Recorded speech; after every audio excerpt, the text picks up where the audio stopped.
guys? Welcome to episode 9 of the Brotherhood podcast of Continue the Conversation. You're kind of hopping in mid-conversation. We were just solving some really critical problems. First, we're talking V-necks. Actually, before I back up, click and subscribe and share this with some friends as we this thing just grows, and we appreciate the support. But yeah, go ahead and smash the subscribe button, as they say. But we're hopping in middle of the way of V-neck conversation, and I'm just going to say, I just said it, but I've been personally attacked, and I'm looking straight at the camera. I've been personally attacked and vilified for my V-neck supporting, and that's why I'm wearing this today. So I feel like I can't be myself. And so, anyways, your thoughts. We have Chris Smith with us. Mid-conversation, your thoughts on V-necks. I run in the camp of, if you got it, flaunt it, right? So, man, The lower the neckline, the better. I'm just kidding. That's really inappropriate, I guess. Feel free to cut that part if you'd like. But yeah, no, totally. I didn't even know this was a thing, that you were not supposed to wear V-necks. Like, what do you do with your undershirts, right? Are you supposed to have that white collar coming out? Is that the intent? I go Chris Lau mode. I don't wear undershirts. Technically undershirt like this.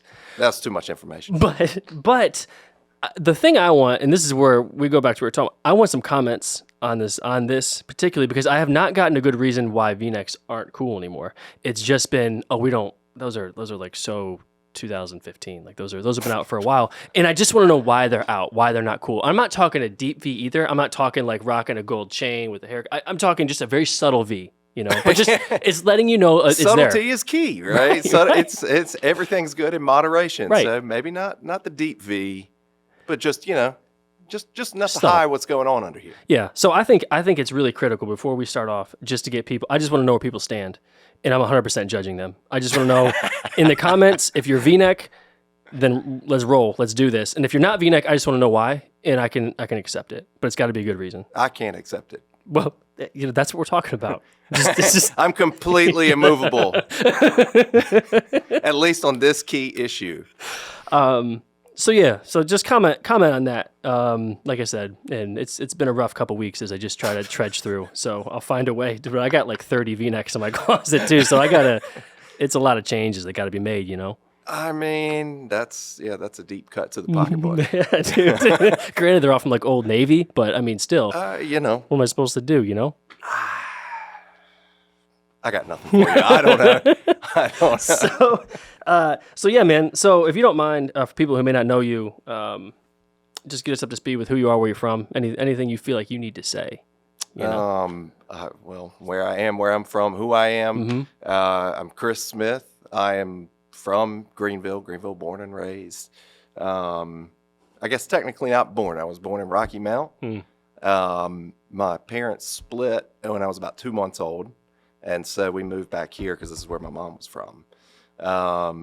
So kind of grew up here. Kind of, if you probably see me on the worship team, that's probably where everybody knows. Of course, when they see me out of context, then they're like, I know you, but from where? Like, that's usually what I get. I actually had somebody who worked with me who didn't realize that I was actually on the platform as well. Like, she never connected those dots. She came to church here, and like 2 months of working with me plus seeing me on the platform, never connected the dots, so we were the same person. Did you think you were like John Mayer or something? Just because you're a guitar? A lot of people do. That's really an honest mistake, but no. In all seriousness, no. I mean, I think I've just got the familiar face. Yeah. Everybody, like the everyman face. That's usually what I get. So yeah. Anyway, happy to connect those dots. Yeah. But anyway, I mean, I can go in deeper as far as that, but I don't want to jump too far ahead. No, you're good, man. So did you, at least from a church perspective, would it be safe to say you grew up in church or no? Yeah, I mean, it's safe to say. So I grew up, my mom taught at Greenville Christian Academy here in town. And so I went to school basically with her all the way through from kindergarten, preschool-ish age, all the way through high school. So very much kind of like just bathed in scripture that whole time, right? Like every every day of the week was something, right? Learning something in Bible class, or we had chapel every Wednesday. So very much like in the Christian culture, if that's what you want to call it. Yeah, yeah. Very much indoctrinated in that from very early on. And how, excuse me, how did that change moving forward past that, like the younger years? You get into college, we graduated. This is basically all I knew was the small school, and you had a very regimented thing, right? You're going to chapel and you're dressing up on Wednesdays, and then you step out into East Carolina University, because I stayed local, right? And everything's like, your mind is blown just because, you're not with the same group of about 30 people that you're with, like from kindergarten forward.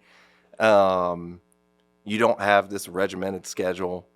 You're not pushed into, Bible classes and things like that. Yeah. So to a certain extent, I just feel a little bit lost, right? Trying to get my barometer, because going from like 6 days a week of some kind of, Bible teachings and going to church and that kind of thing to, we'll go to church for an hour on Sunday is just very jarring for, at least it was for me. Right. Right.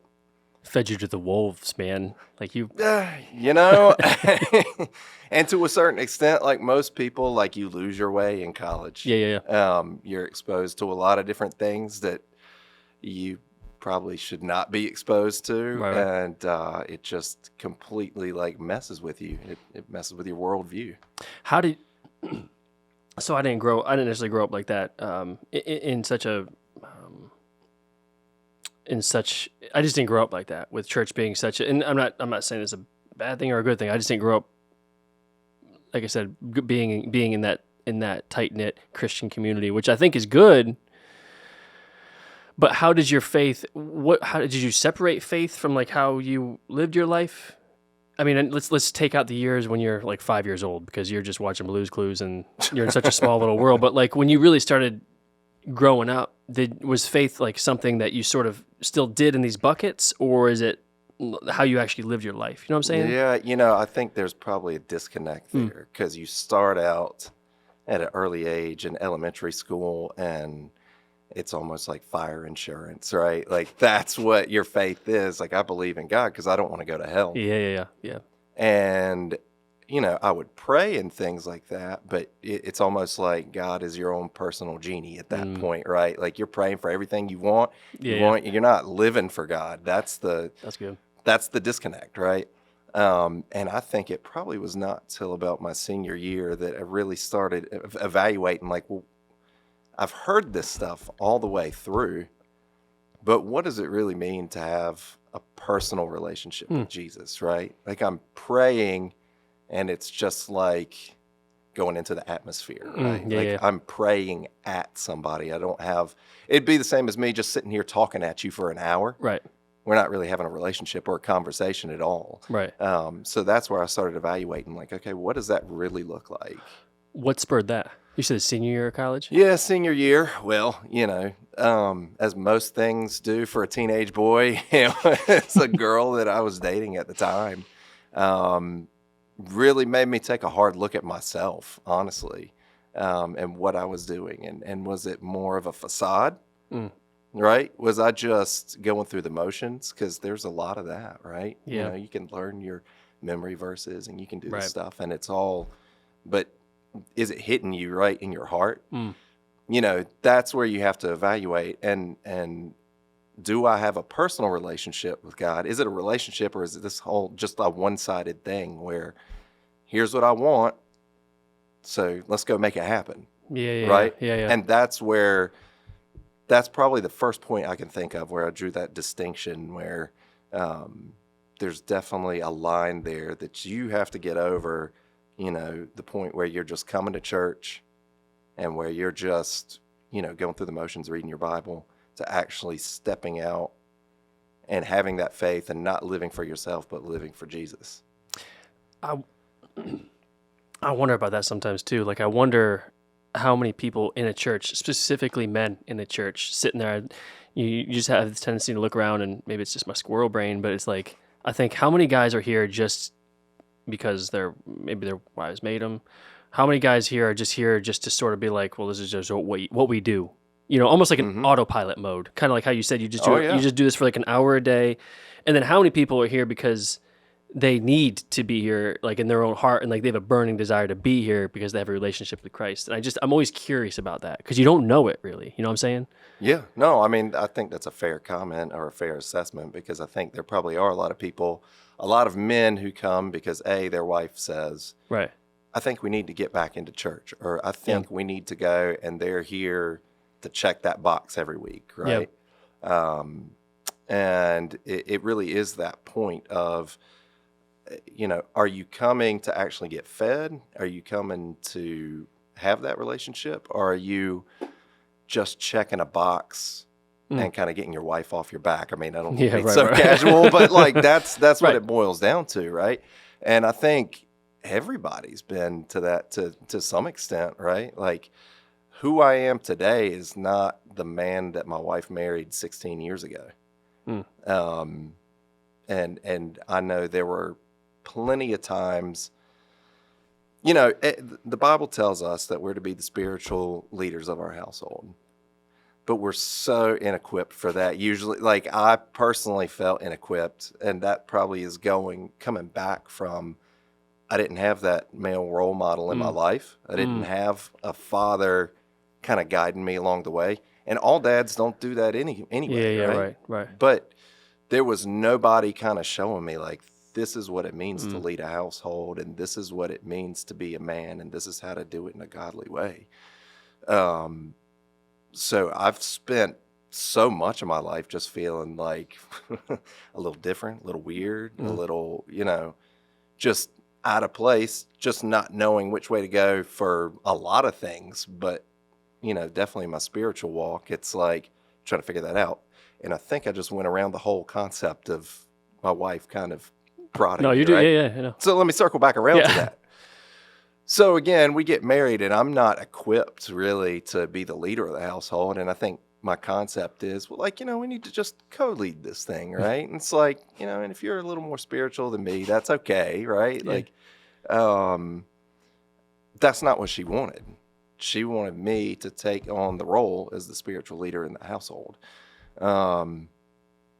And her saying that, I was not receptive to that, right? It's like, well, don't tell me who to be. Or don't put that dare on you? me. Yeah, like, I know I'm Chris Smith. Like, have you seen me play guitar? Has she seen you play guitar?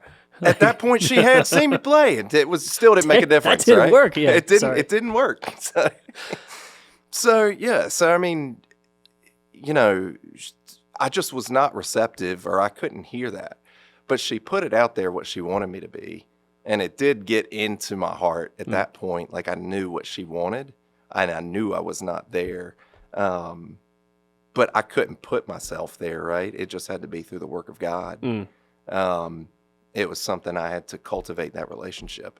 So I would say even the person that I was, we were probably married a year or two before we started coming to Covenant Church. And the person that stepped through, those doors for the first time is different than the guy that's sitting here today, too. I remember watching the guys on the worship team and be like, these guys think they're rock stars, right? Like, look at this guy. I mean, is that really worship, or is he really feeling that, or is this just like all for show? And like, however many years have been, 12, 13 years later, I'm on the platform, right? Right, with some sunglasses on. With the shades, but that's all for Jesus. But the crux of it is knowing that I had those thoughts. I'm sure there's other guys out there who probably look at what I'm doing the same way, right? Like, right. This guy thinks he's awesome. I mean, they have no idea. I feel painfully average in about everything that I do. That's not true. I do. That's completely true. I feel like, a completely average person. There's, I walk into the gym, there's guys that can lift more than me. If I get on any kind of athletic field, there's guys that are way, way, way better than me. I'm below average there. if I'm coming into church, there's people that are way more spiritual than me. I go to work, there's people that are way more smarter than me. And I guess what I had to come to grips with with all that, and I think I'm diverging from the conversation a little bit, but what I had to come to grips with is that God typically throughout the Bible doesn't use extraordinary people. He uses average people to accomplish great things, right? So all that being said, I think it's okay to be average. I did leave out on the worship team, there are guys that can play guitar and sing way better than I can. And that hurts my soul just a little bit. Deep in the soul, but it's a legitimate truth. So, I'm just glad those guys are here and that I can kind of learn stuff from them too. Right. You know. So how, you kind of made me think of two different things. Hate when that happens. I know. So I'm trying to figure like option A, option B, but option A. So you mentioned, because I think this seems to be a pretty interesting trend too, but it seems, you said your parents split up when you were 2. Mm-hmm. No, they split up when I was 2 months old. 2 months old. Mm-hmm. Yeah, and so like, was there any father figure necessarily? I'd say my uncle was probably my biggest father figure, and he showed me a lot of practical things, right? Like he showed me how to fix stuff and how to take care of things. Basically, how to be the man of the house. Yeah, right. So I learned a lot of stuff from him, and of course, he filled a lot of that gap for me. They lived right around the corner from us, so it was a good to have that father figure, present in my life. And then outside of that, I mean, it's like TV and movies, right? Like Indiana Jones is my dad, right? Like that's what it means to be a man, and it's so wrong, right? Like it's so good. It's so wrong though. Right. No, I appreciate you providing that. It's because I feel like you're gonna search for it somewhere. You're gonna search for that figure somewhere. I don't think it even actually has to be a person, but you're searching for that father figure. And it can be, like I said, it can be a substance, it can be an activity. I think it can be anything. So I was just curious on that. My second question is, at least your walk in faith. You've been married 16 years, you said. Mm-hmm. So you're called to be a spiritual leader. So like, when do you feel like you sort of maybe stepped into that, or have you stepped into that? I feel like I've stepped into it. If my wife disagrees with that, she's not on the podcast, so she can't tell you otherwise. But I feel like I've stepped into that role for our household. And that was just a progressive thing, right? And you have to be open to things that make you uncomfortable, right? Yeah. Like expressing emotions. Like I know when we were first married, I don't talk about my feelings because that's how, as a man, I'm kind of wired that we don't talk about that, right? I'm not going to share my feelings with a small group. That's bizarre. Or I'm not going to, I'm going to use humor as a defense mechanism. Like, obviously, I sharpened that skill because it's like, you can't let anybody in too close, right? Right. And so that's probably been a change over the last 5 or 6 years that I've tried to be a little more like transparent emotionally with my thoughts and my feelings and not really worry about people's perception of it.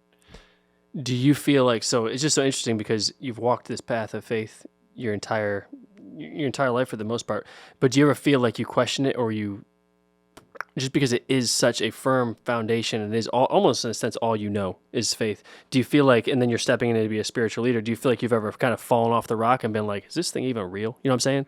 I absolutely feel that way. And I think, it's a question that comes back to, why do you believe? And so let me ask you, let me just add, you're throwing out all the questions, right? No, sorry, yeah. So why do you believe, right? That's a good question. So you're swinging, okay. Roll the punches here, son. Yeah. I think, why do I believe? So I always, being an atheist for a decent amount of time, I always looked at and kind of laughed at Christians for believing because the Bible tells me so.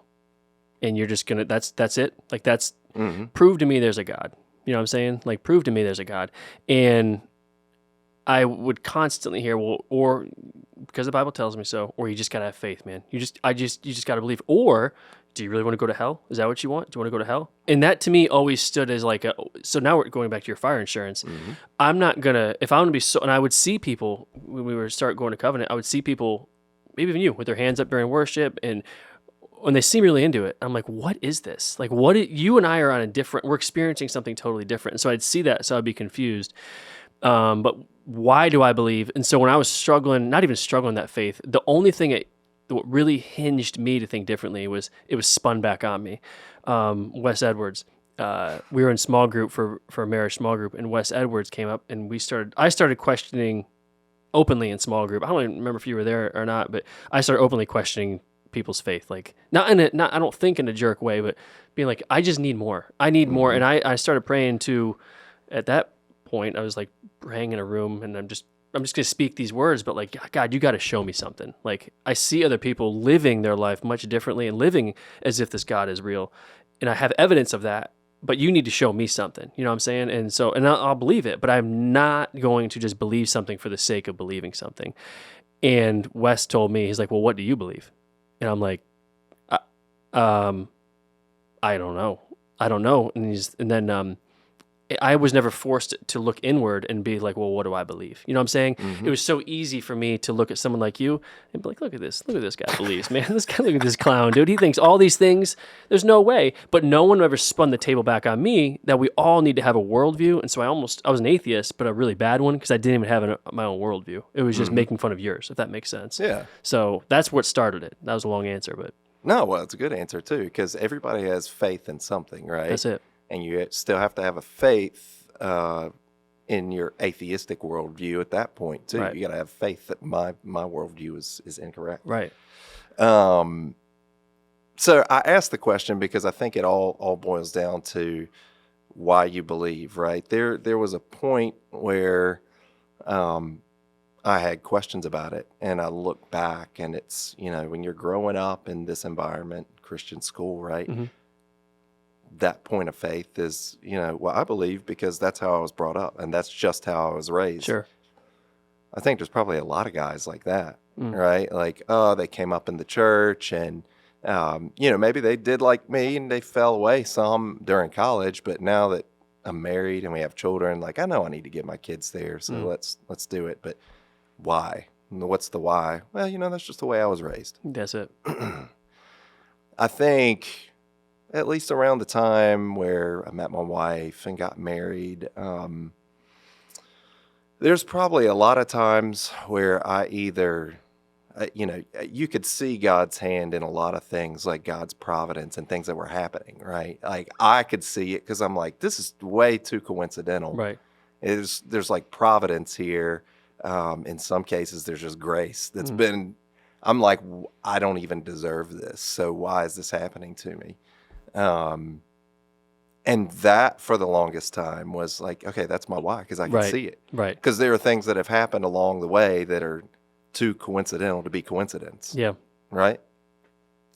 So that's good. But there came a point, probably, I don't know, maybe it's been about 3 years, where I did start to go, well, am I misreading things? Like, maybe that really was coincidence. Right. And what is the basis of my faith? And why, and I didn't want to feel that way, but I just started having all these questions and all these doubts.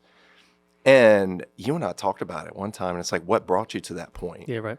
And I think, we talk a lot about, God being the God of the mountain and God of the valleys. And when you're in that valley, it's very easy to cry out to God because you need help, right? Yeah. And it's very easy to cling on to, maybe not everybody, but for me, when I'm in that valley, I'm looking for all the help I can get, right? And so I'm, praying incessantly. It's like Chris Lau said, you don't realize he's all you need. You don't realize he's all you need until he's all you have. Yeah, that's exactly it. And that stuck with me. Sorry, go ahead. No, that's it. And so, God will lead you up the mountain, right? Because he wants to do great things with you, right? And he wants to use you to do great things for his glory. And, everybody's mountains look different. I thought about it, and it was like, I think the point where I started having doubts was when I was feeling like I was at the top of the mountain, right? And what I boil that down to is just the hubris of thinking like, well, maybe I did this all on my own. Like maybe this is just me and all the wins. And I say top of the mountain, right? Full disclosure, everybody's mountains are different heights, right? Like my mountain Yours might like a be Mount like Airy kind of mountain. mine Like might have been more Mount Airy. Others, are Mount Everest, right? Like mine's probably more Mount Airy. But I'm looking at my life. My career's going well. I feel like I just keep winning. Obviously, like at work, like whenever people kind of have like doubts about my next steps I'm moving forward or things I'm trying to do, I just keep getting it right. Yeah. And it's like it's really gratifying, Right. right? To start, you keep winning. And what I would equate it to kind of take it back to scripture, I've just been kind of going through over the last month 1 Samuel. And what's kind of the context of what's going on at this point is like Israel has been at this point with all their judges, and you got Samson and all these great heroes, and they don't want judges anymore. They want a king. Mm-hmm. So Samuel anoints Saul to be their king. And he's doing great. He's doing great things, and he's climbing that mountain, and he's enjoying being the king, right? And then David comes along and slays Goliath. People start singing David's praises, and he gets the jealousy in his heart. Then he starts trying to make decisions on his own. He's not consulting at that time, going to see the prophets or, Right. He's making decisions about going into battle on his own, stuff like that. And he's trying to kill David. Like I'm not saying I'm doing all that stuff on the top of my mountain, but the point is, like he was God's chosen and anointed until he started stepping away. I feel like that's where I was at. Look, I was kind of on top of my game, and I needed to be humbled because I'm sitting here looking and I'm thinking to myself, well, why do you believe? And have you really consulted any other like opinions on this, right? So, you start looking at stuff. I mean, content's easily available these days, right? Christopher Hitchens. Yeah. Richard Dawkins. Yeah, Richard Dawkins. Even, stuff about the nature of the universe with Neil deGrasse Tyson, right? Yeah. And, you start trying to think through their points. And now I think the good thing about those guys is there's counterpoints in a lot of the apologetics work. Yeah, right. So that's really where I had to start going. It's like, okay, we've stepped through this period of, I believe because this is the way I was raised. Then I believe because, I've felt the providence, right? Mm-hmm. I've felt the hand of God, but, maybe it was just coincidence. To now, all right, well, what are some real logical, scientific-based things that you can look around in nature and see and observe God? And I think that was a big eye-opener for me to help solidify things, which I feel like that's kind of like the next level. And it may not be for everybody. I mean, faith is, I heard, the thing Caleb Bennett growing up had said, faith is seeing with your heart what you can't see with your eyes. That's I was like, that's pretty profound, right? Right. And, for a lot of people, that's enough. I've said I'm like a natural born skeptic, right? So I like to have some of that context why. And so tying it back to Saul, right? Like that was his downfall, was he went his own way, and then he was no longer God's, and his bloodline was no longer chosen to rule over Israel. And David, by comparison, he's a flawed individual too. Right. But the Bible, he's called a man after God's own heart. And we kind of think of that as like, oh, well, he had a heart like, he had a heart like God, right? Like, I think the crux of it is he's a man who was chasing after God's heart. That's good. See, I got you right there. It hit did. you right in the Man. throat. That was, I just dropped a bomb. But he was chasing after God. And every time that he would stray, and he strayed, Right. he would repent and come back because he was still chasing after God. And that's really where, through the apologetic stuff and really solidifying things, that's where I want to be. I mean, nobody wants to be Saul. You want to be David. And, I think that's where I'm at today. It's, I want to chase after God with my own heart, and I want to help cultivate that in my children.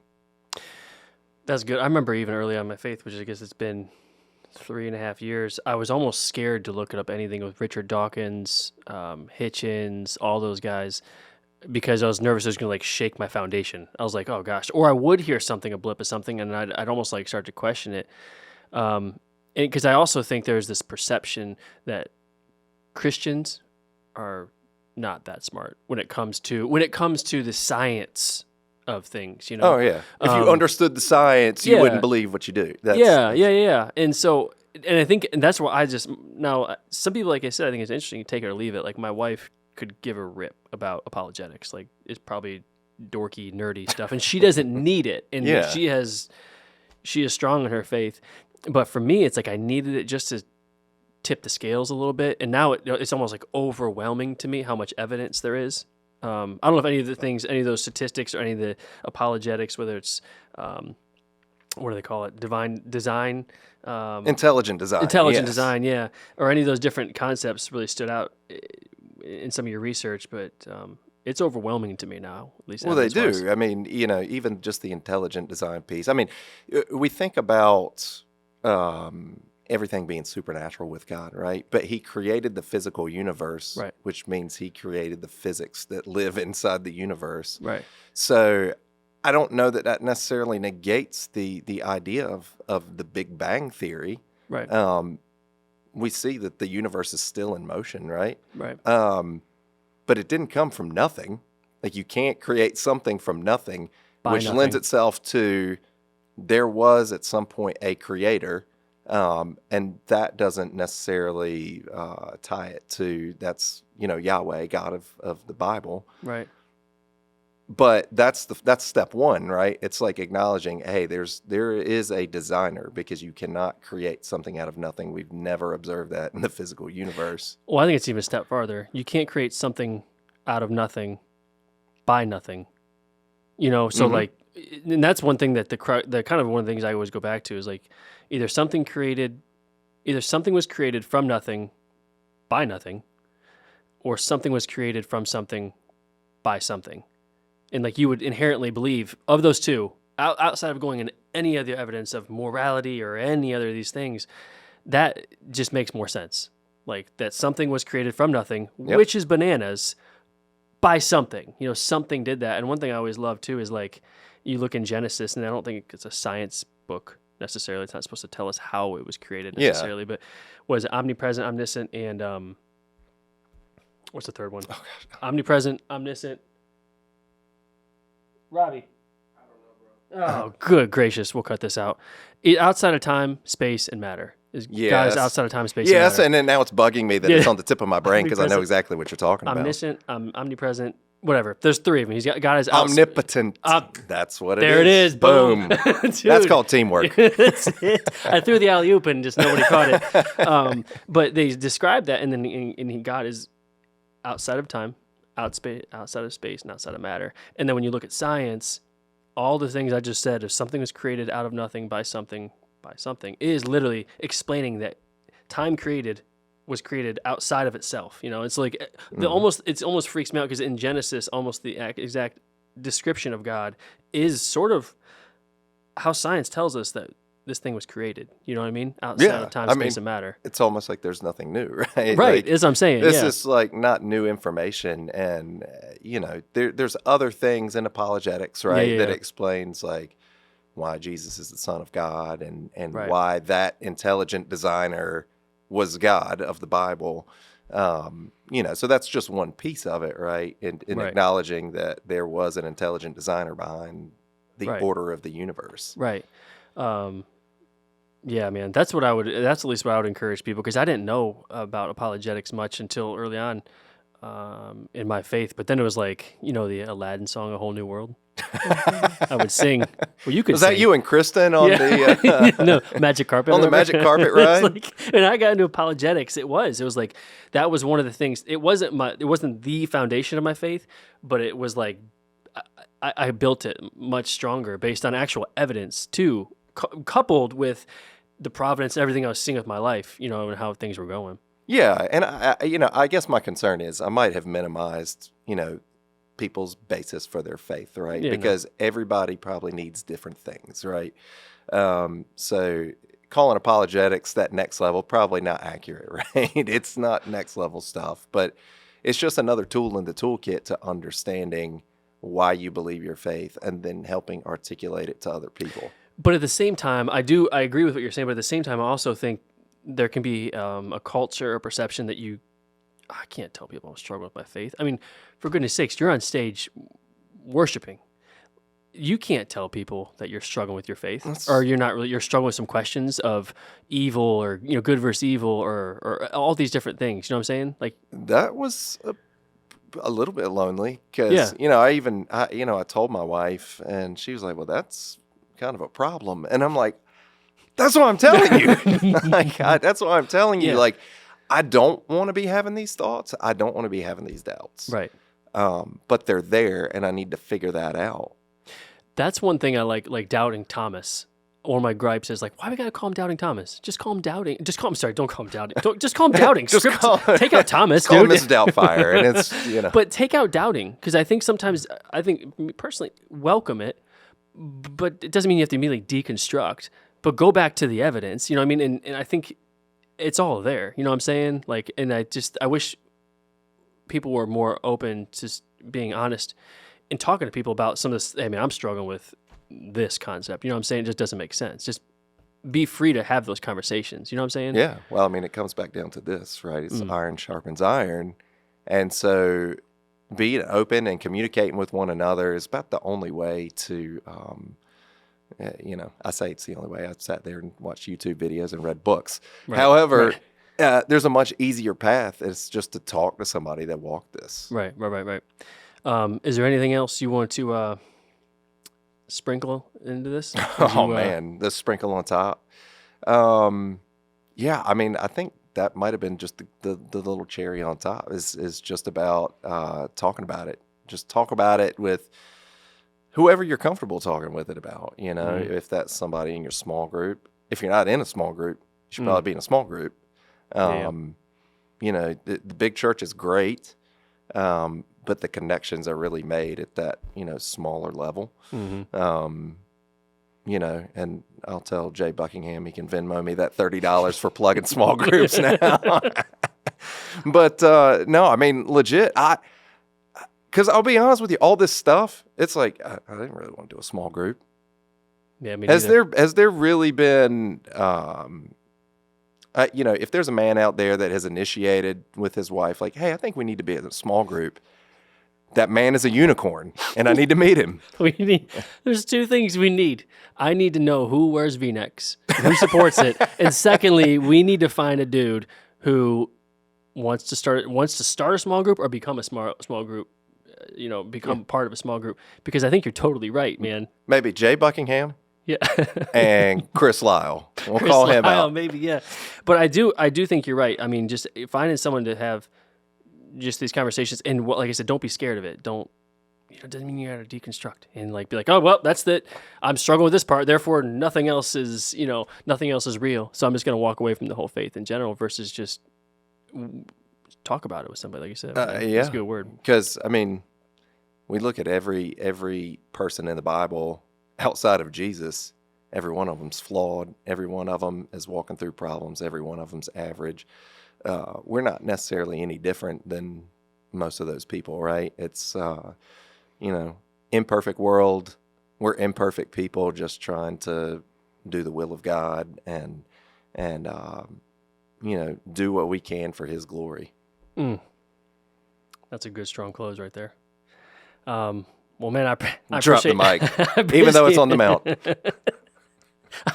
I appreciate having you on, man. Yeah, but yeah, I would just encourage, like I said, whether it's just if it's men just struggling with the faith and just some things they see in this world, just whether it's in apologetics, but like I said, just welcome sometimes the questions, because I think there's always answers, you know. But yeah, other than that, comment on VNex and who's a supporter, who's with us, who's against us, so we know who you jokers are. I mean, that's really the important thing. If you got nothing else out of this podcast, get that nugget out of it. And we're going to catch the second wave on the V-necks when they're hot in like 7 years. You guys will be, we'll be trendsetters. Keep them tucked in the back of the closet because they're coming back. Don't get rid of them. But yeah, I appreciate it, man. And hit the subscribe button, and we'll see you guys next time. Thanks.